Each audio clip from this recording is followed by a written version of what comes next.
Well, I'm sure we'll have more people coming in, but I'm going to go ahead and kick off our second listening post.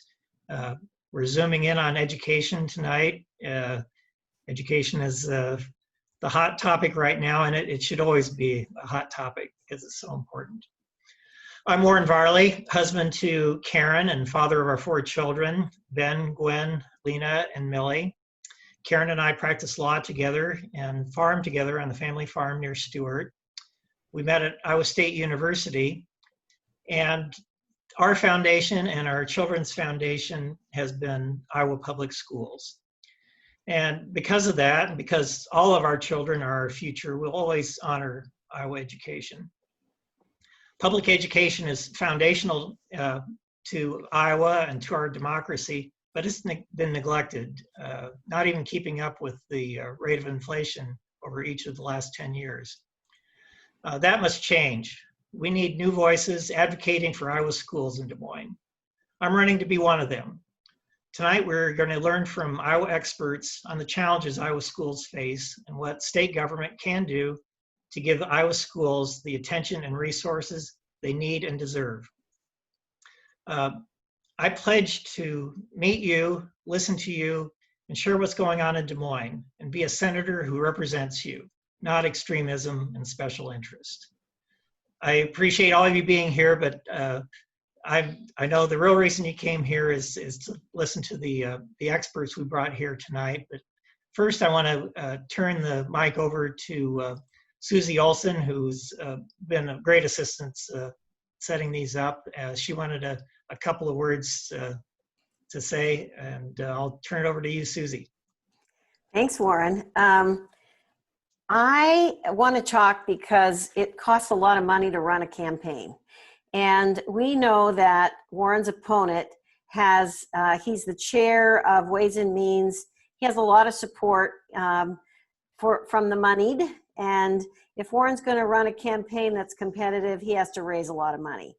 So I'm asking you to go to Warren's Facebook page or website and donate to his campaign. And Karen is gonna, Karen's husband,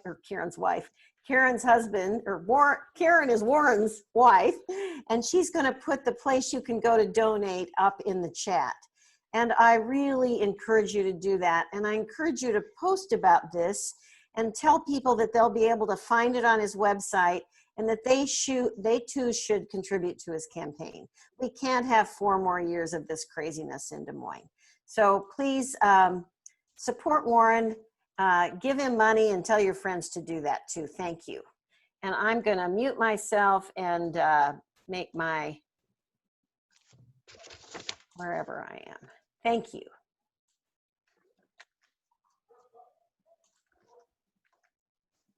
Thank you, Susie. Well, I appreciate all of you turning out tonight. This is really a good turnout, and we're going to do a better job of videoing than we did last time, and get this up on Facebook so that other people are able to partake of the information that we're going to get here tonight. As much as I appreciate you all being here, I know you didn't come to listen to me. You came for our fantastic experts. So I'd like to introduce them, and then we'll go right into having them answer the questions that are on your minds. Justin Allen is president of the Johnston Community School District School Board.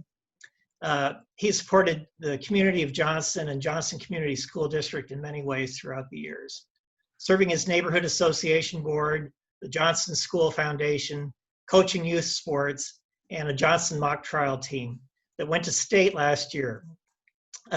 Justin's day job is as assistant Polk County Attorney. And his wife, Tiffany, is a teacher in the Des Moines public school system.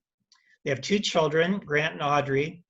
Justin will share his reflections on the work of the school board, the challenges of finding a return to learn plan that protects our children, and the importance of addressing diversity in everything that we do. Welcome, Justin. Our next guest is Mike Beranek. Mike was scheduled to be with us at our last listening post, but due to technical difficulties, wasn't able to join us. So I'm really pleased that he's here tonight. Mike is a third grade school teacher on release from Western Hills Elementary School in West Des Moines.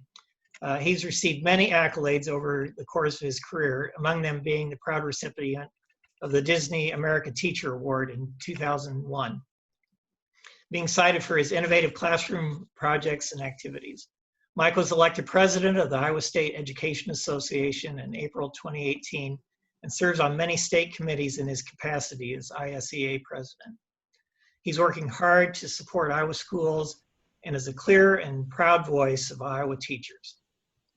Mike will share information on teachers, return to learn, and the needs that Iowa schools have.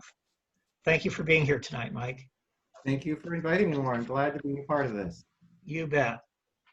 And our third guest is Margaret Buckton. And before I read her bio, I have to say it was such a pleasure to see her on Channel 8 News last night alongside of Governor Reynolds. And it was hard watching that, not thinking, oh, why couldn't Margaret Buckton be our governor instead of the governor we have?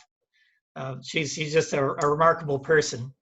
Margaret Buckton is a partner of the Iowa School Finance Information Services, known to educators as ISFIS. She brings over 25 years of legislative and lobbying experience to her work, with previous management experience in the private sector.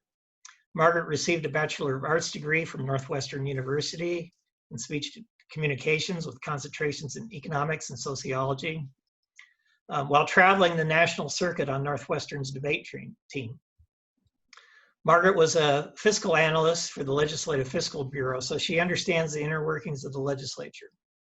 Among her many responsibilities at ISFIS are lobbying for the Urban Education Network of Iowa and the Rural School Advocates of Iowa, as well as helping school administrators and school board members traverse the complex policy and fiscal world related to education.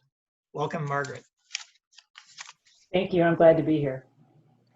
I'm going to keep Margaret on the hot seat here. And the first question we have for you tonight, but before I get into that, I want to mention to everybody who's listening, we'd like to hear questions that are foremost in the minds of our viewers.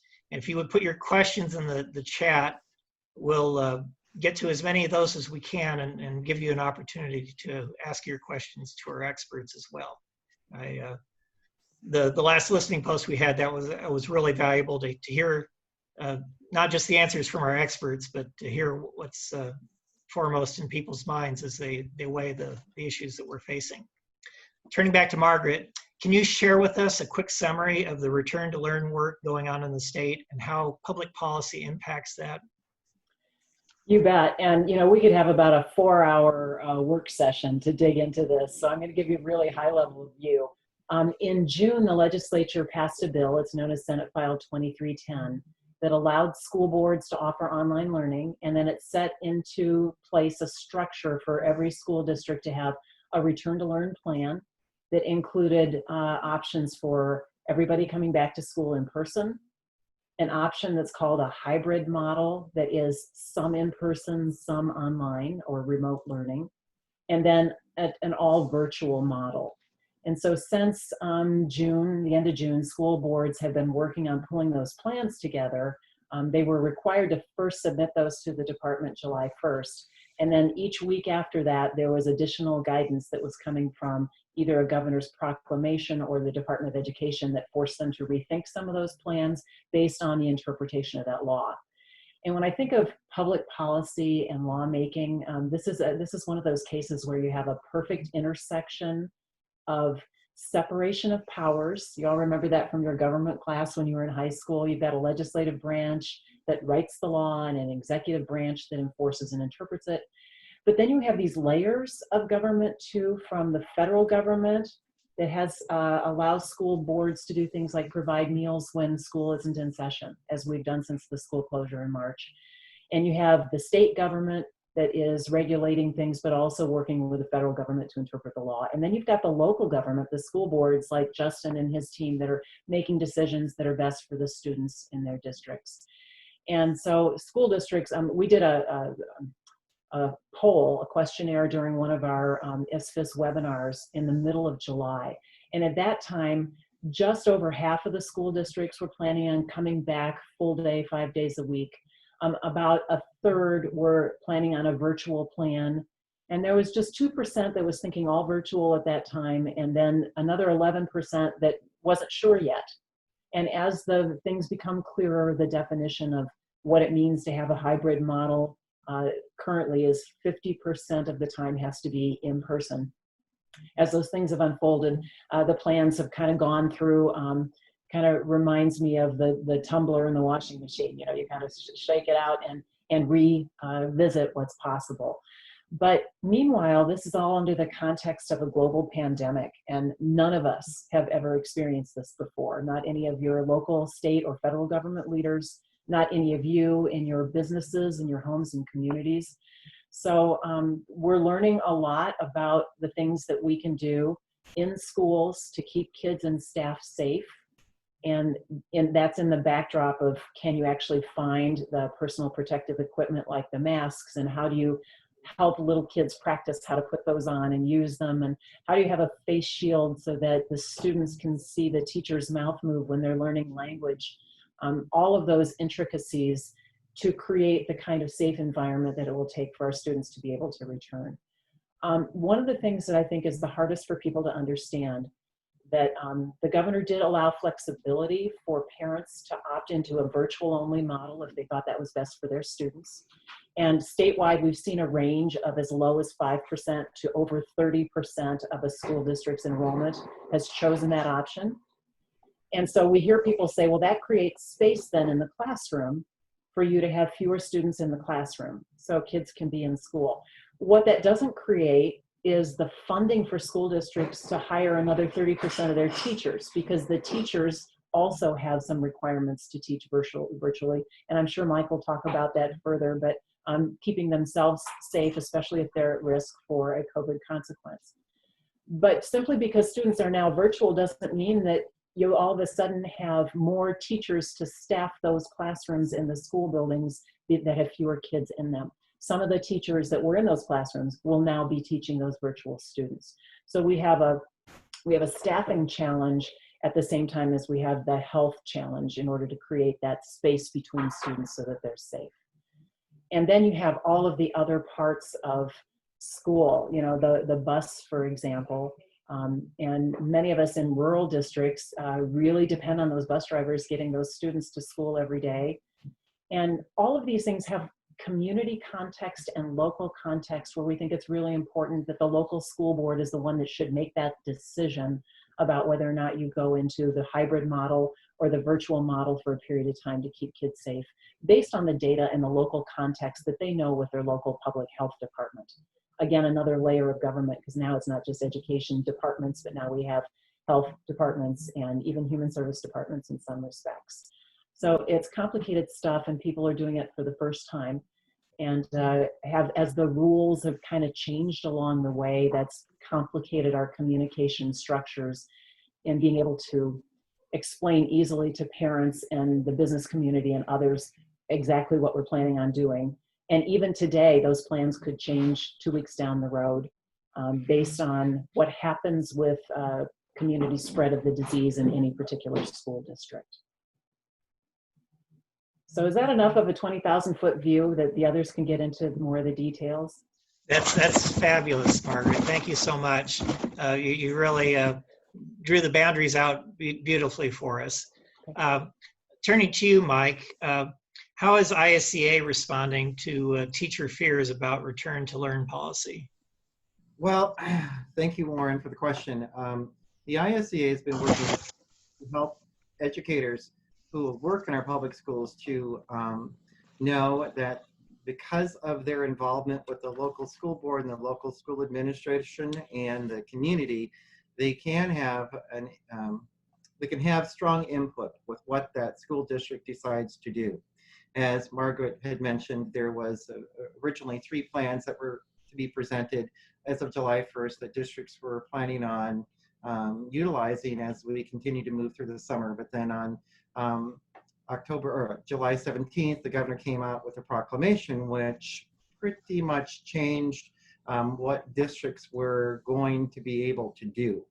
And last week there was a set of guidelines that came out, which has been causing quite a bit of concern for our educators and for the parents, guardians, and foster care individuals in our communities because of the metrics that are used in the guidelines established by the governor.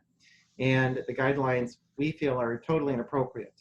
And I'm very proud of several school districts in the state of Iowa who have decided that they're going to use guidelines, metrics which are more appropriate in line with what the CDC is saying and local county health departments are utilizing.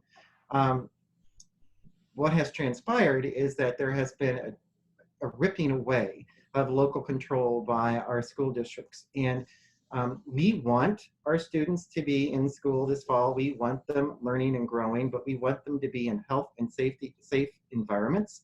And when we have an infection rate of 20%, which is the highest of the 4 that were laid out in the guidelines last week, that is almost 10 to 15% higher than what national folks are recommending. The National Education Association as well as us are looking between 5 and 6%, or 5 or 8%, where districts should be making decision to go full continuous learning, virtual learning, online learning, and because of the hoops that are having to be jumped through right now, it's 20%, possibly 14 to 16 in some locations if they want to do a hybrid.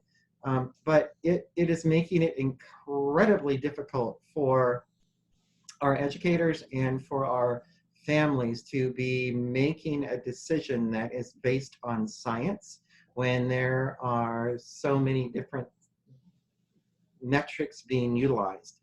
And I just want to give a little bit of facts with this. On the day that the proclamation came out, Iowa had been identified as one of 21 states that were in the red zone, and we were at the outbreak stage. The guidelines that were established, Iowa would not be anywhere near that 20% that the CDC was saying that we were at in terms of being a red state at the outbreak stage. And so I can't imagine how it will look in our communities if we had to maintain that threshold of 20% for districts to apply for a waiver to get the possibility of doing online learning and then only being out for 14 days. And so it's incredibly important that we allow our school districts, our communities to utilize the data that's being provided to them by the local county health officials and the medical professionals in that community to make educated and feasible plans. What has happened now, there were educators, there were administrators, there were school boards who had laid out 3 different options, and they were prepared to move either way, however the summer went. But when the guidelines, when the proclamation came out, it has just kind of thrown everything out the window. And in part of the guidelines, it is stated that individuals, adults who are asymptomatic, and it was just brought up today, who are asymptomatic may be deemed critical employees and could return to school. Why we would want to have an individual in our building that's asymptomatic is beyond me, because not only do we need to be concerned about the educators in our buildings and the students that we serve, but we need to also be concerned about the students when they go home to their families, the educators when they return home to their families, and the spread of the virus out in the communities.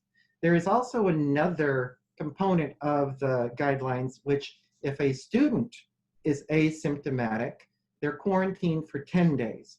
But if a student is symptomatic, they're quarantined for 14 days. I don't understand why there's that 4-day variance within that. And another part of the guidelines, which it's really hard for me to understand, if a local school district decided that they needed to apply for a waiver to go all online, there's up to 48 hours before they could be notified that their waiver is approved or disapproved by the Iowa Department of Health, the Iowa Department of Education, and that's 2 days that infection rate could increase and individuals in that community could be infected. And so it is incredibly important that our local school boards, our local administrators, our local educators and communities have the ability to fully use local control. There are counties in our state that have a very low infection rate. And if everyone within that system believes it's appropriate for them to go back to school, then that's the way it should be. However, we all know that there are counties in the state with a high infection rate, and they shouldn't have to go through the process applying for waivers when they've had to develop 3 different plans. And so, Warren, to go back to your original question, educators are very concerned about what it means for them to walk into a classroom and walk into a school building. And we don't need to just focus on classroom teachers. We need to also understand that our custodians, our transportation workers, our nutrition service workers are all in this together. And they are equally as concerned. We are looking at the potential of a labor shortage this fall. And in my opinion, the one option or the one component of utilizing asymptomatic individuals in our buildings is one Band-Aid. Another Band-Aid that has been put forth into the guidelines is the reduction of requirements for individuals to substitute teach in our buildings. We will have a shortage of substitutes in this state. We had a shortage of substitutes in this state before COVID hit. We, as a state, have always held our public education in high regard. We've used that as a recruiting tool for our businesses, for families to move into our state. And when we begin to explore reducing the requirements for individuals to be working in front of our students, that does nothing but diminishes the potential for our students to receive high quality public education. Under normal circumstances, with a substitute walking into our buildings, they have to quickly get up to speed with the lessons that are put on the desk. They have to figure out what the management style is in that classroom, understand the policies and protocols in the building. Now, with the added layer put on top of what the COVID-19 requirements are going to be, a substitute walking into our building with no prior experience, with no pedagogy, with no understanding of what classroom management is going to be overwhelmed, because not only do they need to teach our children, help manage our children, but they have to keep our children safe. And so what has come of this is just yesterday that the Board of Educational Examiners has put on the table for September 27th to make this reduction in requirements permanent. And we won't sit quietly by for that one, because we want our children to receive high quality public education. And we believe that those individuals who walk into our classrooms should have the knowledge base, the experiential base, and the fortitude to be able to just, one, teach our children, but now they have to keep the children healthy. And so we'll end up with educators who come to school who don't feel well, that should be home, because they're worried about leaving someone who doesn't have the experience subbing in their classroom. We'll have educators returning to our building who may be deemed critical employees that shouldn't be there. We'll have people returning to our buildings who are asymptomatic. And again, I'm not just talking classroom teacher, I'm talking building administrator, I'm talking scout counselors, food and nutrition workers, custodians. The whole system is being affected by the metrics that were established last week with the guidance from the Iowa Department of Health and the Iowa Department of Education. I think we all need to keep in mind that the Iowa Department of Public Health is a major part of what has come down. And there are local county health departments in this state that say that it's not necessarily a good thing to be sending our individuals into our schools. That information should be utilized, and the foremost information used by districts to make whatever decision they need to make. But now it's all gone to the state level where all of these things have to be approved by Iowa Department of Health, Iowa Department of Education. And again, we like to use local control when it's to our benefit, but when it becomes inconvenient, we rip it away. And so I know that our educators who are working in the school districts who are making the decision to use their own metrics are feeling a bit more relieved today than what some of the other educators in our other districts are feeling. And so we have a potential of lacking the appropriate numbers of individuals who work in our buildings this fall. We have the potential of that pool going down even more if we have a higher infection rate than what is currently in some counties. And so people are very nervous. They're exploring all the options that they have. They are looking at early retirement. They are looking at leaving the field completely. And they are looking at any possible leave that could be available to them, whether it be FMLA, ADA accommodations. And we're helping those folks with those because, you know, law is very hard to understand if you're not in that every day. And so you ask what we're doing. We're helping to give educators the resources necessary to make the correct decisions for themselves and helping them to understand that labor management collaborations is what's best for everyone in the system when administration, school boards, and educators are working together. Thank you, Mike. Wow.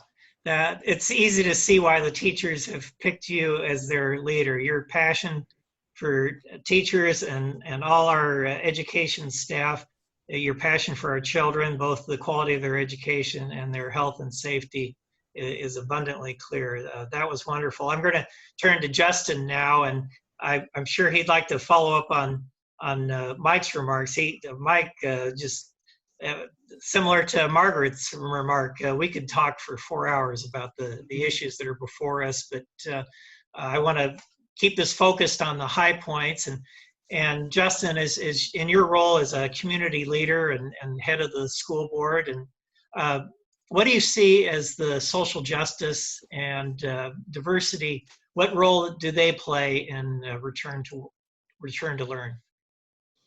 That's a good question, Warren. Thank you. And you're right. I could answer Mike's comment and tell you the school board experience point of view of every time the governor has a press conference, we change our minds. So it's been quite the experience. But social justice and equity on a larger or broader brush, I should say, are just conversations that school boards have to have all the time. Any decision you make, you have to stop and ask yourself, how does this affect our underrepresented population? How does this affect different groups? And then with the return to learn, it was no different. And harder because, you know, if you remember the history of this, we had the pandemic started and that was the focus. And then we had the Black Lives Matter movement and George Floyd's death, and that was great. And we had some really good progress with different student groups at our school. And then we just couldn't, we just didn't have time, unfortunately, to focus on that. We will, and we've made some changes to our policies, including dress code and things like that. But now I'm excited to kind of get back to that. We get back into school, we can start addressing those issues more because return to learn was such a focus. But in the plan, you just have to continually ask yourself, how is this equitable? What do we do for our students who maybe don't have access to internet or to childcare, and just plan for it. We created Wi-Fi hotspots at different public locations like our libraries, because we're now a one-to-one iPad district in Johnston, and we weren't that way when this pandemic started. We were one-to-one in 6th grade and up, and then 2-to-1 in elementary school. But because we were kind of anticipating we might have to do some online learning, we made a big purchase of more iPads. And so every student in Johnston gets an iPad. But that doesn't do you any good if you don't have internet at home. So we set up hotspots at the library in different locations for them.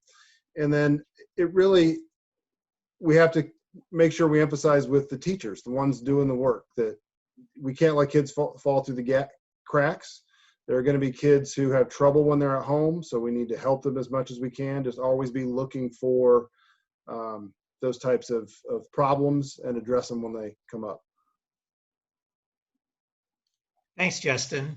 I'm going to turn back to Margaret again. Justin talked about buying additional equipment, and at our last session, Clark Wicks, our superintendent, talked about how he was having to purchase personal protective equipment and additional equipment to improve their ventilation system and all the cleaning that they had to do. And then you referenced essentially having to hire additional staff in order to offer both in-person teaching and online teaching, since some parents are going to be opting for all remote learning. All this is coming in the face of what I mentioned, that over the last 10 years, the school funding has failed to keep up with inflation. And apropos to Mike's remarks about needing to make decisions based on the science and the facts that are in front of us, I had a newspaper editorialist say that it was my opinion that school funding had not kept up with inflation, whereas I thought that was a fairly irrefutable fact. Can you address, since you're the state's expert on this, what the course of school funding has been over the last 10 years? Well, sure. And sometimes it's easier in school finance to see a picture. So I'm going to show you all a graph while I talk about this. So hopefully I can share my screen and you can see that. Does the chart show up there? Sure does. Good. So this chart is a history of the per pupil funding increase that our legislature decides every year, the percent increase that schools get per student since the school foundation formula was created back in 1973. And you can see up until 1993, it bounced all over the place. That's when it was on an automatic calculator that included, it was a formula that looked at economic conditions, such as inflation, such as valuation, property valuation growth, those kinds of things. And it was as high as almost 14%. In 1981, we had high inflation there, no surprise. In 1993, the legislature took that formula off of the automatic pilot where it adjusted based for inflation and instead said, we're going to decide this in the legislature. And those of you who are my age or a little older might remember that video game that was called Pac-Man, where that little thing went across the screen and ate all the fruit. The phrase they used in the legislature at that time was that the school foundation formula was Pac-Manning the state budget. They couldn't keep up with it unless they had more revenue. So they made a choice to take it off of the automatic pilot, decided every year, but it was still a priority. They decided it a year in advance of when schools needed the money. So then we get fast forward to about 2017, 2018, and the legislature took off that priority of doing it in the year prior. So now school funding is set in the same budget year as the rest of the state budget. It's supposed to be done within 30 days of the release of the governor's budget. That's typically right around Valentine's Day. So Justin could tell you that the school board already has to have in mind what that budget's going to be before Valentine's Day, because you have a public notice, public hearing requirement that has to be published in advance, and what you're going to have in the budget has to be in that publication. So you don't have a lot of notice. But the other thing you'll notice about the trend line of this percentage increase cost per student, in now 10 of the last 11 years, it has been hovering around 2% or as low as 0. And you can kind of see that orange band that goes right across underneath 4%, between 3 and 4%. That 3 to 4% is the inflation rate. Background noise. I'll get the door in a second and they'll stop. Those are the guard dogs. They'll lick you to death when you come in the door. So between 3 and 4%, there is typical experience that schools have in their cost increases every year. And so every time that it's below that, and this is assuming you have exactly the same enrollment, every time it's below that, you have to make budget reductions. And so that's what's been happening in the last decade. We have the one time when it hit 4% there in 2015, but other than that, it has not been sufficient to keep up with what I call the cost of doing the business of school. Now, I just have to have an aside here. The legislature has recently decided they're going to put targeted funds in other places. So although this is the basic school funding model, they did put some money into school transportation equity, which really helped about 120 districts who have excessive transportation costs. And they put some money in a formula equity provision to get districts closer to the same number per student. But if you're a district that doesn't benefit from either of those two, your bare bones budget is not keeping up with the cost of just, you know, paying for salary increases for staff, for insurance benefits, for curriculum, for all those other things that you have to pay for. So that kind of fast forwards to what Mike was talking about, that we have a staff shortage, and it's not just substitutes. We have teachers in all different kinds of content areas where the pool of teachers applying for jobs is not nearly as big as it was a decade ago or 2 decades ago. The other big change in our economics of school is that we used to have a captive audience, right? A generation ago, women were nurses or teachers most of the time. And so you had some really dedicated, intelligent, educated people that chose to go into education, and the pool was bigger. And now everybody can do everything. So there's lots of demand for people to find their passion in other areas. So if the economics of school can't keep pace with what the private sector is paying individuals for other professional positions, we won't have the continued good quality of staff that we've had in the past. And we can only address that by giving school districts the resources they need to pay for quality staff, to not have 35 kids in a classroom, to make sure that, you know, we can afford to provide the quality programs that students deserve.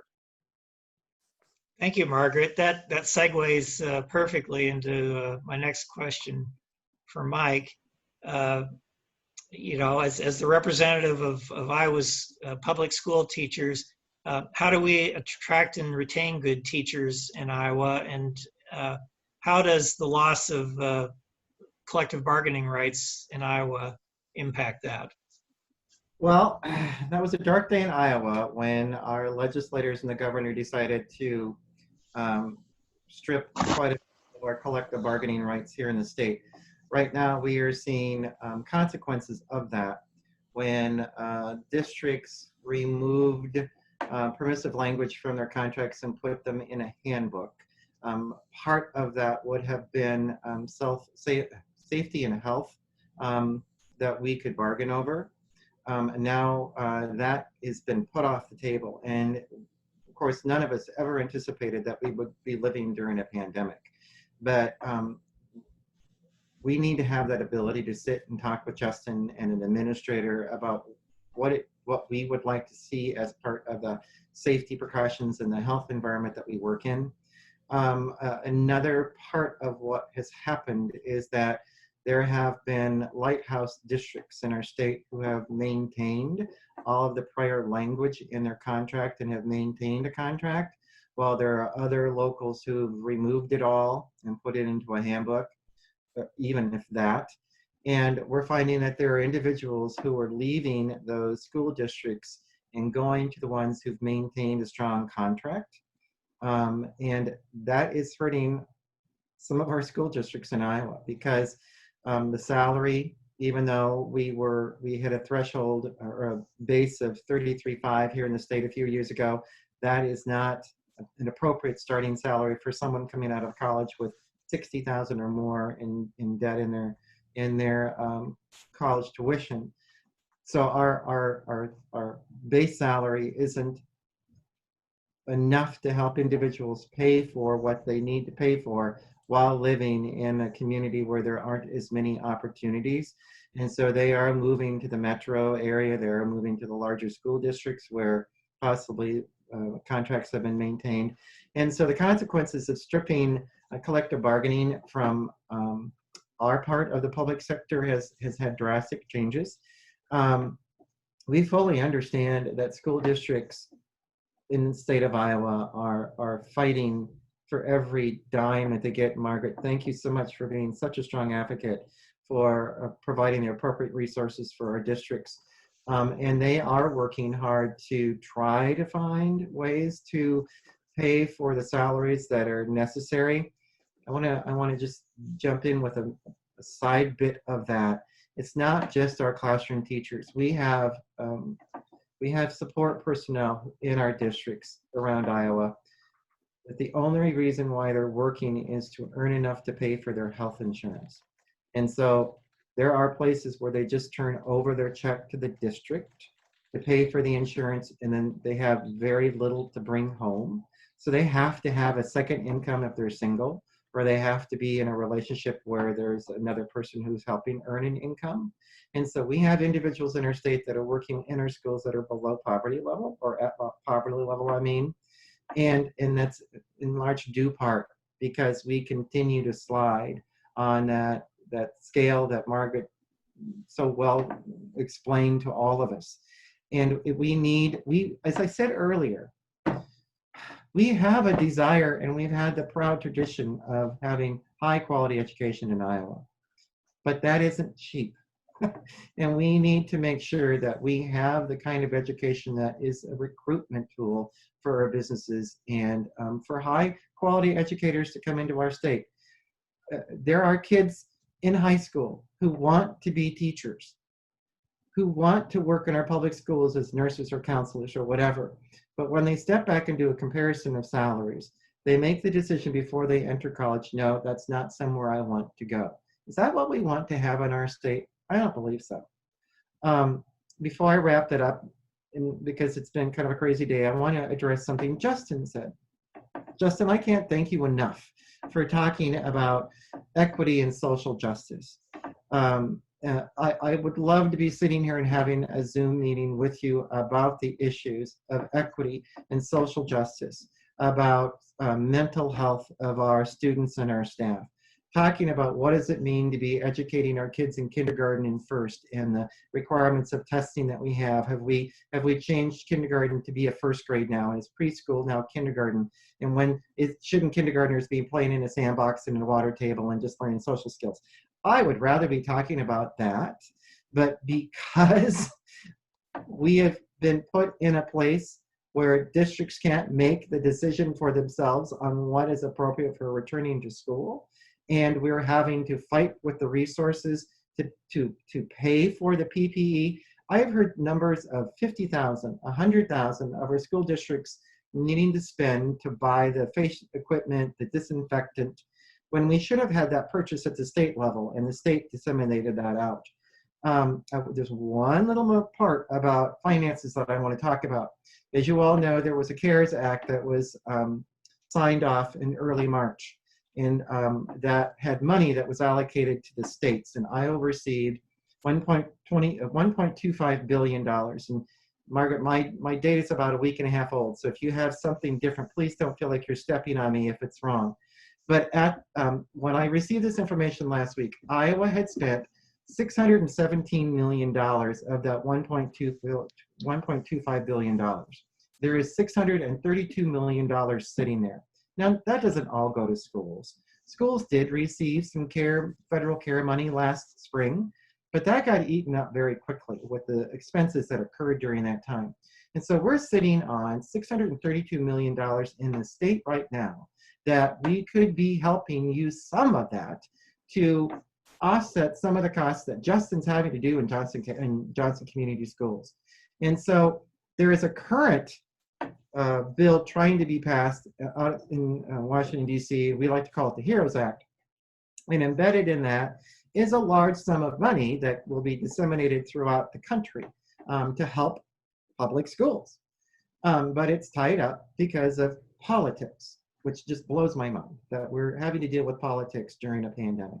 However, within that part of the bill, there are individuals who want to take that money and utilize or give some of it to parents to send their children to private schools or to online for-profit schools.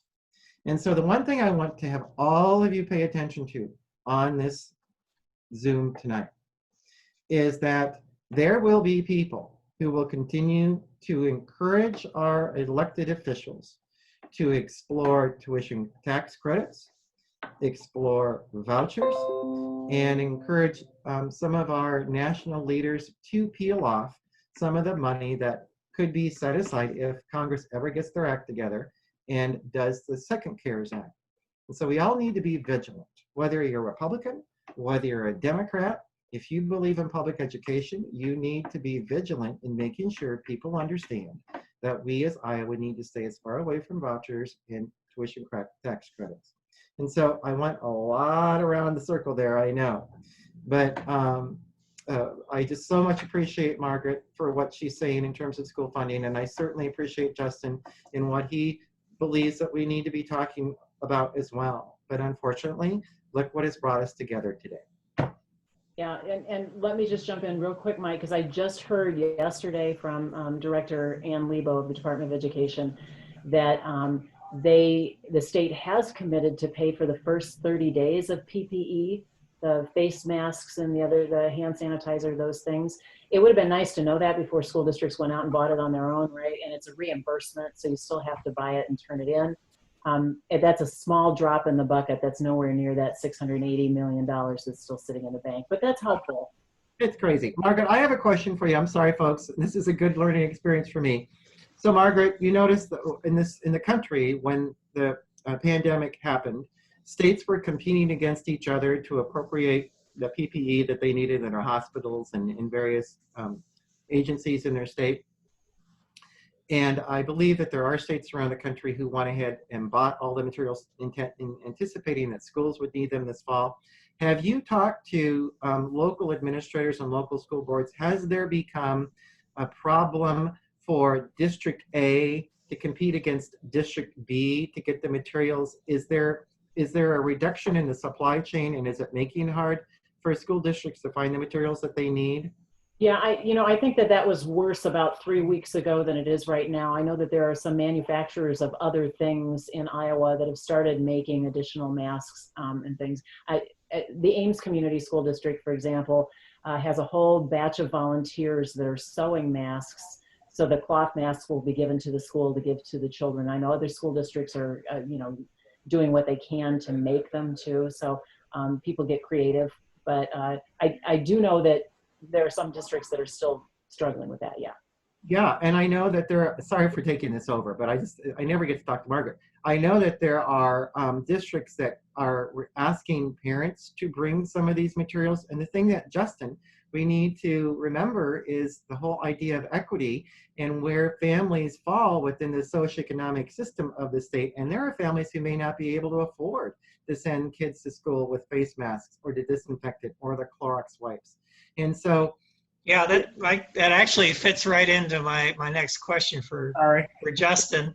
And I hope you are well aware that my opponent is in the forefront of advocating using public dollars to support private education. And in fact, in the promotion of this event, I sent out a copy of his Facebook post where he advocated just taking all public funds and letting individual parents decide where to take those funds, whether to a public school or to a private school. And conversely, I hope you also know that I'm a big believer that public funds should be used for public education, and that it's really a bedrock, not just of educating our students, but important piece of our democracy. Turning to you, Justin, Mike just kind of touched on it there, but increasingly schools are acting as human services agencies as they continue to be, as those human services agencies have been inadequately funded. We don't have nearly enough mental health services for children, so the schools have to pick up that piece. One of the big pushes for getting kids back to school is that's how children who are nutrition insecure get adequate food. And of course, parents are concerned about childcare as we struggle with how to get the economy back on track. Should school districts take on these responsibilities? And if so, what sorts of resources do they need to do that? Should they? No, but are they? Yes. And as Mike talked about, the governor's decisions and this sort of handling of this pandemic, I think has exposed some greater deficiencies in leadership and administration, because a large push to get kids back into school, particularly full-time, was for their mental health, for the students that get meals at school, for child abuse recognition and protection. And all of those are programs that have gone underfunded, just like education, and have fallen on schools to do those. You notice one thing I didn't mention is educate. They didn't talk about getting kids, I mean, they did, but not enough, talking about getting kids back into school to educate them. That's what schools are for.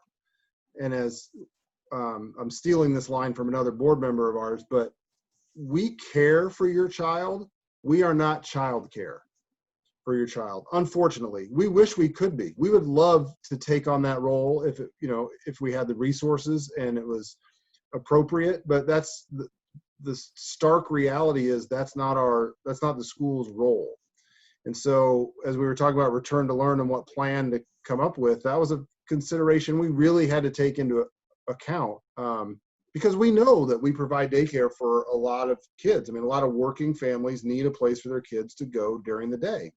And so it breaks my heart that those families now are going to suffer a real hardship because we adopted a hybrid plan.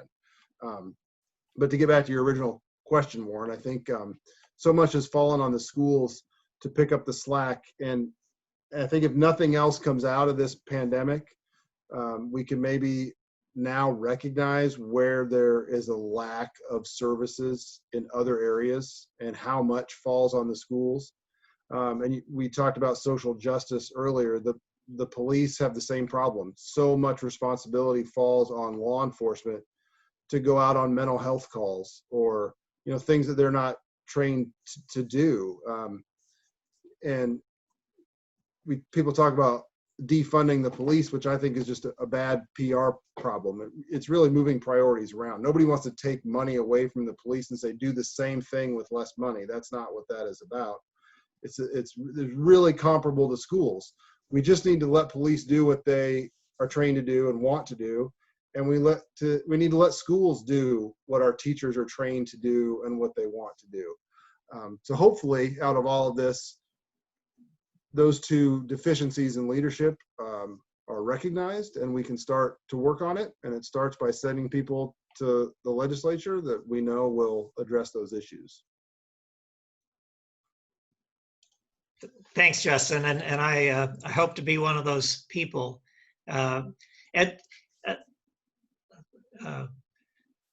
Margaret, let's say that I'm elected. What would you tell me are the 2 or 3 biggest public policy needs that need to be addressed first in public education, taking into consideration COVID or not? What do you see as our top priorities?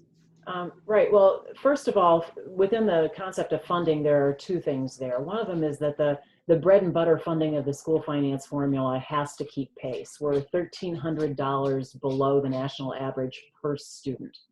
And we have to set a mission to do better than average if we want to have a system that performs better.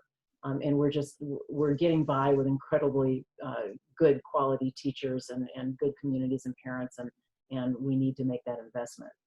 The second part of funding that really needs to be addressed is the equity within the formula. Iowa doesn't really have a funding formula that acknowledges poverty. The national average has a weighting that's an additional 29%. So you think if we spend $7,000 per student in the basic formula, think about another 29–30% of that would be dedicated to providing extra supports for our neediest students. And how do we get the funding to where the students have the greatest challenges? And it might mean you need extra staff. You might need different kinds of curriculum or experiences for them. They might need more technology, like we talk about, we've discovered in this whole COVID experience. And also our English language learner weighting in the formula. In Iowa, it's 22%. The national average is over 30%. And we're multiplying that by a number that's $1,300 below the national average. So you can see how we don't adequately fund the program needs of students, and we need a student need-driven formula. The second thing I think that we've discovered because of COVID is the inequity of access to quality high-speed internet. And that's surprisingly, we know that's true in rural areas, but we have spots in urban areas where it's true. Iowa ranks 45th in the nation in being able to provide access to having internet anywhere, and then having high-speed internet be affordable. And we need it not just because of homework, we need it because that's how people access government services today. We need it because students need to be able to continue to learn and continue to be curious and investigate the things that they're passionate about no matter where they are.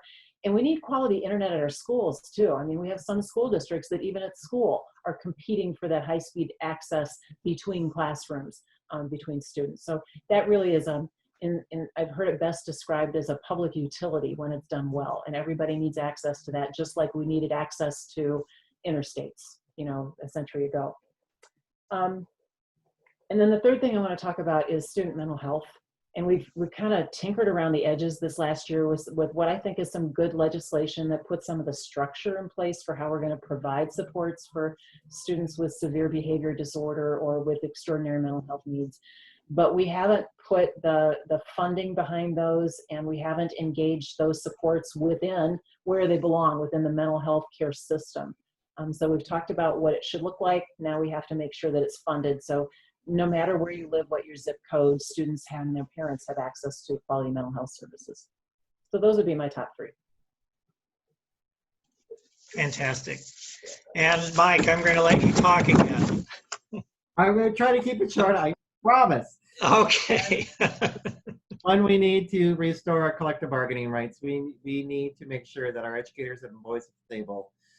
We need to be making sure that we're paying everyone that works in our school system, the building administrators, support personnel, our classroom teachers. We need to make sure we're paying them a wage that is comparable to other professions in our state. It's imperative for the future of our schools. Margaret's whole discussion of funding is such a critical issue. We need to really explore in the state affordable college, because it is incredibly hard for a student to come out of college with a large debt tied to them to make it anywhere in our society, especially if they're starting out in a rural community at $33,500 starting salary. And we just need to make sure that we treat all of our professionals, everyone who works in our school, as professionals, and listen to them and understand that they are the ones who are in this field. And just like when we go to a doctor, we don't question the doctor necessarily. We don't question the individuals who are working in our judiciary system because they've been trained to do that. The other thing that it's not a policy, but we need to make sure that we elect people like yourself, Warren, into positions that can help move public education forward. I just want to give you just a little history lesson. About 2 years ago, there was a bill that was presented that was gaining traction for the removal of requirements that school districts have a media specialist and a school nurse. And that was beat down. We didn't get it signed in, but can you imagine going through a pandemic today without school nurses? We are still woefully understaffed in many of our districts. We should have one nurse per building. In some districts, it's just one nurse per district. And we need people who will be there to stop those kind of things. There was a hint of a bill coming forward last year, but it never came forward, thank God. That would have included reducing the requirements for media specialists for school nurses and school counselors. As Margaret pointed out, mental health is a major issue. It's a crisis in our society. It's a crisis in our schools. Our educators are not only having to teach the ABCs and getting a student qualified to go to college, but we're having to deal with feeding them now. We're having to deal with making sure that their mental health is, we're should be for them to even learn. Their basic needs need to be met. And now we're having to make sure that they're healthy by wiping down materials. And so we are just all, it's incredibly important for all of us just to elect officials who will stop those kind of bills coming forward. All right, thank you, Mike. So Justin, in terms of electing people who see the needs for funding public schools and more broadly social services, how can we build community support for directing more resources to our public schools? Well, first I need to thank Mike and Margaret. They identified some wonderful initiatives there that need addressed, particularly mental health and school nurses. My mom's a retired school nurse, so I know the struggles that she went through. But you need to be active, in your local school district. If you want to raise awareness and attention to what your schools are going through, get people in your schools to be active. We have a legislative action committee at Johnston, and I know someone I can hook you up with if you need to know how to start one in your area. She's right in the middle of my screen right now. So they are great, and they are active, and they come to the school board meetings and report to us what they're doing. They have legislators' numbers on speed dial. They organize people to go to the candidate forums or your elected officials forums. I used to think that none of that did any good, and people up there at the Hill are going to do what they're going to do no matter what. And to a large extent, that might be true. But now that I'm an elected official and I just went through a very controversial decision-making process, I know that I read the hundreds and hundreds of emails that I got about Return to Learn, and even the ones that called me nasty things and didn't like my position. I read them because they shared a personal experience of theirs with me, and so it made me consider what impact my decision would have on those people. And I knew I was going to ultimately make a lot of people unhappy and make their life a little more difficult with either decision that I made. So organize people to do things like that. Email, call your legislators. It might not work every time, but they will listen, most of them. They will listen. And go to the forums, ask them the hard questions. And then more importantly than that, because sometimes it is very difficult to change a legislator's mind. So we need to send people to the legislature that we already know what their mind is, and we know what they're going to do, and they're going to do what we wish they would do. And so we've all mentioned it, but Warren, we got to elect people like you who organize things like this and know the issues that we care about. And so we won't have to send you nasty emails when something comes up about school funding or something like that. Instead, we can call you and say, who else should we contact? Who are the legislators that we need to email about this? So it's grassroots, it's local in your district. Get parents who care about the school to be active, and because they'll listen to them more than they'll listen to a school board member. Parents who call an elected official have more impact than another elected official. So that would be my nutshell advice, I guess, to get what we need. Well, I really like hearing that, Justin. I firmly believe that leadership begins with listening, and that's why we're having these listening posts, and I've sure learned a lot. I would encourage folks who are joining us, if you have a question for our experts, to put it in the chat. We've got some questions already. Karen, can you unmute Christina? I think Christina has a question.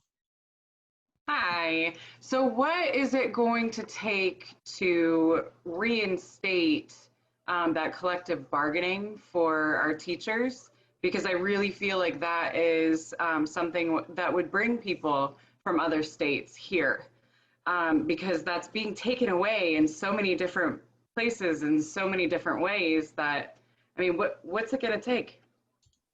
Well, it's going to take a different group of elected officials. I can't say it means only electing Democrats, because we got our we got collective bargaining in state under Governor Ray, and he was a Republican, obviously. And so it needs to be, we need to elect individuals who understand the importance of public education, and that it's the right of every child born in our country to receive a high quality public education, and that we pay our taxes like we pay our taxes for roads, for our fire department, for our police. And this is one service that we need to provide everyone, and we need to have the quality individuals working there. And so what it is just electing people like Warren who will change it. And unfortunately, right now, the majority of folks who will help do that are Democrats. Yeah. Thank you. I would add, the narrative needs to change, especially in Iowa. The narrative is that government workers are just lazy workers getting overpaid for not doing a lot of work. I'm one. My day job, I work for the county, and I'm a member of a bargaining unit, and we had our rights stripped just like everybody else, because there's that perception, so they can't think everybody's that way because they let troopers keep some rights and let them have benefits, so there are people who do recognize that government employees are valuable employees. I mean, our human resources are maybe our most valuable resource.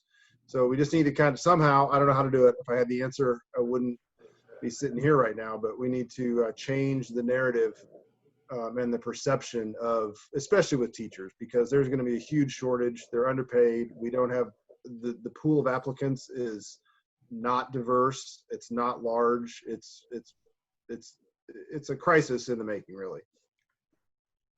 Yeah, I would add too that I think there were a lot of parents that gained a great deal of appreciation for teachers during the COVID closure, when they were sitting in that role and working with the teachers to provide structured learning supports for their students. And hopefully we can capitalize just a little bit on that elevated sense of importance as we go into the next school year and the next election, to talk about that.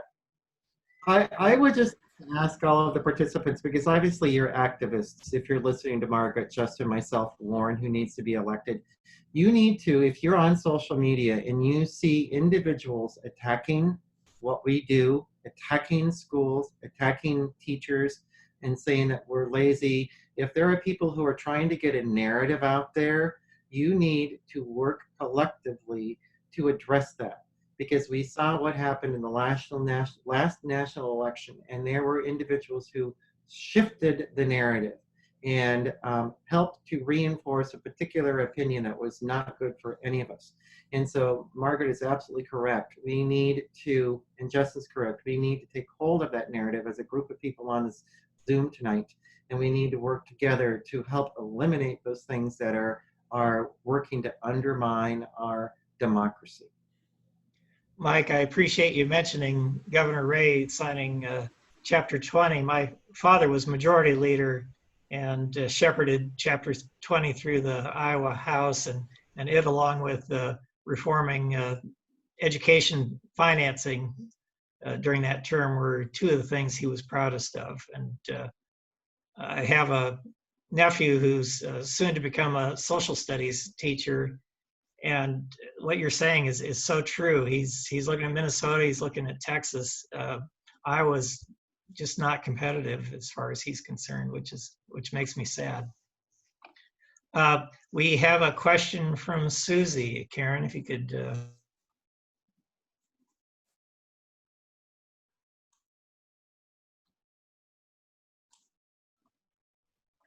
Is Susie still with us? Yeah, Susie Olson. Or a different Susie?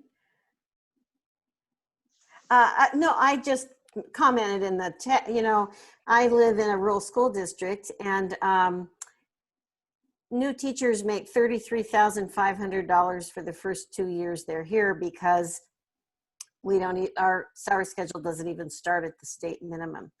And we had a math teacher opening in the middle school this year, and there were no applicants, 0. So the crisis is here. It's not in the future. It's right here, right now. So just a comment. That was a wonderful comment.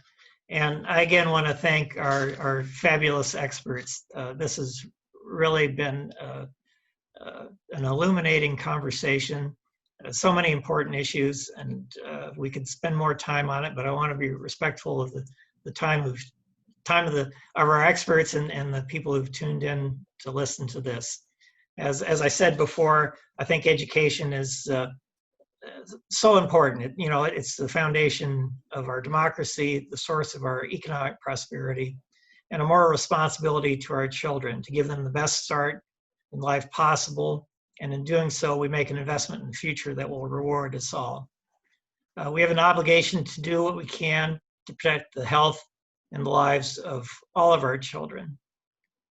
I hope you'll support my campaign for Iowa Senate District 10 to put community first, to restore compassion and competence to government, and to search for common ground with civility as we look for solutions to the problems that we face.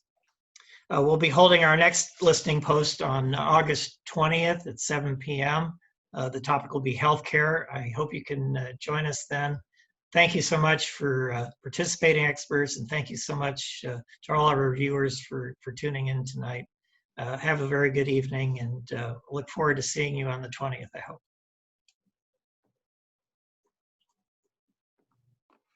I can't even say thank you without unmuting. Thanks, everybody. Yeah, thank you. Vote Varley, yay! Yay! Thank you, everyone. Thank you. Thanks. Bye-bye. Thank you.